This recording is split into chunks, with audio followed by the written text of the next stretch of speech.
ان کے پروٹوکول نے مجھے بڑا تنگ کیا ہوا تھا. صاحب بزی ہے, صاحب میٹنگ میں. آج صاحب بالکل اکیلے ہیں اور کوئی پروٹوکول نہیں ہے. یہ کیا ہو گیا آپ کو؟ آپ تو جج تھے, آپ کا دبدبا تھا, جیسے چاہتے تھے قلم چلا دیتے تھے. ہیں آپ ایسے ہو گئے؟ آپ اتنے تنہا ہو گئے, آپ اتنے اکیلے ہو گئے, یہ کیوں؟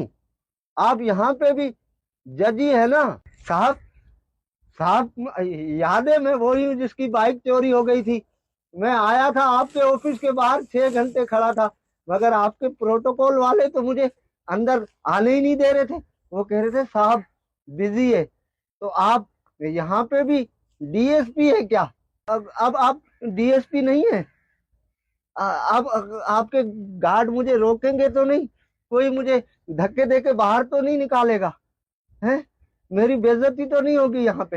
آپ تو وہی صاحب ہے نا جس کا لاہور میں الگ بنگلہ تھا, کراچی میں الگ, اسلام آباد میں الگ, اور آپ کی فیملی یو کے میں رہتی تھی.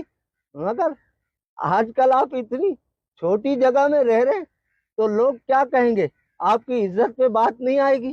ہیں آپ یہاں بھی تو بہت بڑے, آپ تو اتنے بڑے بلڈر تھے, آپ کا تو اتنا نام تھا. آپ تو ساری چیزیں بنا بنا کے لوگوں کو بیچتے تھے, اور اس کے بعد اس کی ڈبل فائل نکل آتی تھی.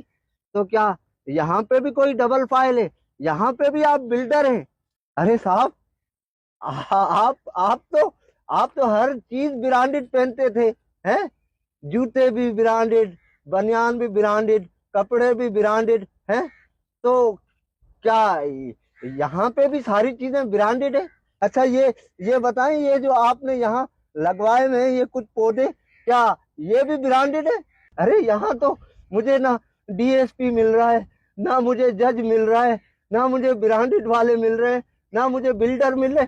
ارے یہ حاجی صاحب, حاجی صاحب, حاجی صاحب کچھ بولیں تو صحیح. حاجی صاحب, حاجی صاحب آپ تو بہت بڑے تاجر تھے. آپ چیزیں اسٹاک کر کے رکھتے تھے اور اس کے بعد اس کو ڈبل ریٹوں پہ بیچتے تھے.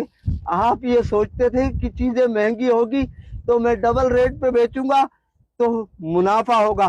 تو یہاں بھی آپ ساری چیزیں کیا ڈبل ریٹوں پہ بیچ رہے ہیں؟ اور کیا یہاں بھی آپ حاجی صاحب ہیں کیا؟ جو آج صاحب مسند ہیں وہ کل نہیں ہوں گے. کرایہ دار ہیں, ذاتی مکان تھوڑی ہے.